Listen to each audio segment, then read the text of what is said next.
Hello, good morning, dear student. Now, today we are going to start. Our new topic is curriculum organization and curriculum organizations, plannings and pattern और designing.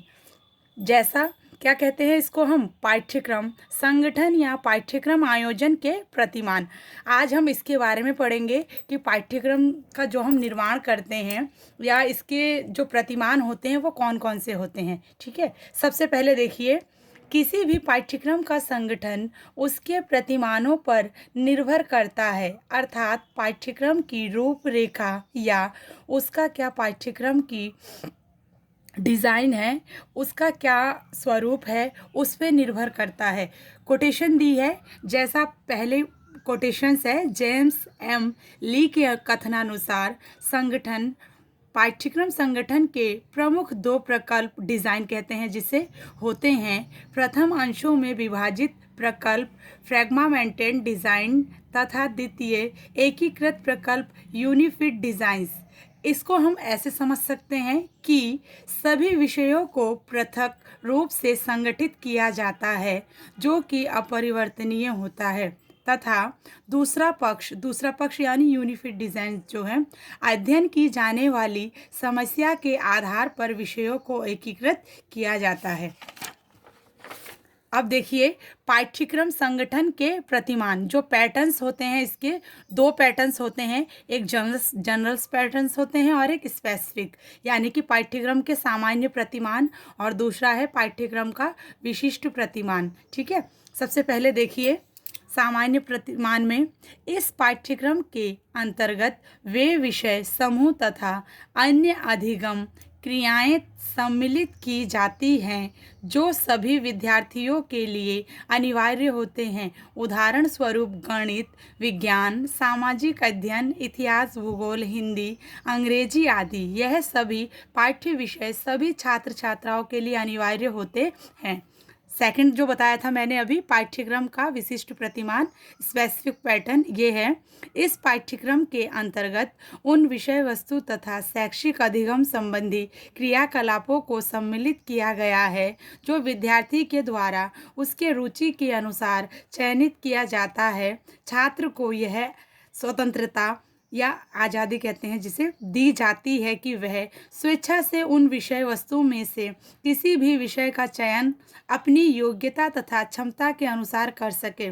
उदाहरण स्वरूप, यदि बालक की रुचि कला वर्ग की है तो वह खेल से संबंधित गतिविधियों में भी अपनी सहभागिता कर सकता है। नेक्स्ट है इसके बाद तृतीय पाठ्यक्रम अथवा छात्र क्रिया। ये इसका पैटर्न नहीं है लेकिन थोड़ा बहुत ये इसी से रिलेटिव है। ठीक है, देखिए, छात्र क्रिया में इस पाठ्यक्रम के अंतर्गत खेलकूद, सांस्कृतिक, साहित्य, सामाजिक तथा अन्य मनोरंजनात्मक क्रियाओं को सम्मिलित किया गया है जिससे बालक अपनी योग्यता तथा क्षमता के अनुसार उपरोक्त शैक्षणिक गतिविधियों में भाग ले सके, जिससे उसकी प्रतिभाओं को और निखारा जा सके। यानी कि जो टैलेंट है उसका हम और क्या कर सकते हैं, इम्प्रूव कर सकते हैं।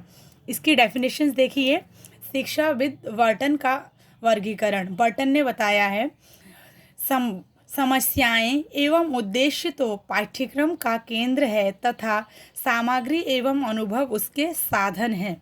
बर्टन महोदय ने पाठ्यक्रम संगठन का वर्गीकरण 4 चरणों में किया है।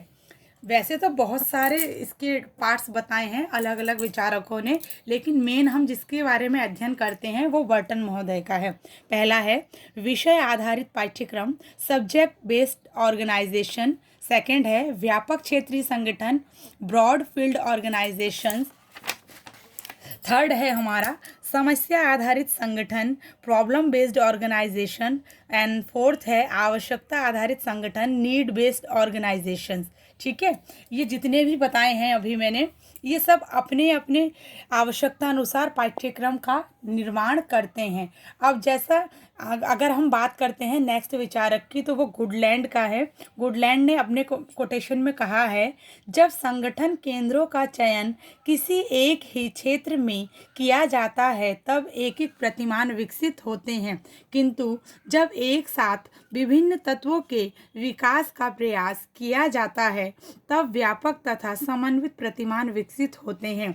गुडलैंड ने जो प्रतिमान के रूप बताए हैं वो 3 बताए हैं। ठीक, पहला है एकिक प्रतिमान, यूनिटरी पैटर्न्स। दूसरा है व्यापक क्षेत्रीय प्रतिमान, ब्रॉड फील्ड पैटर्न।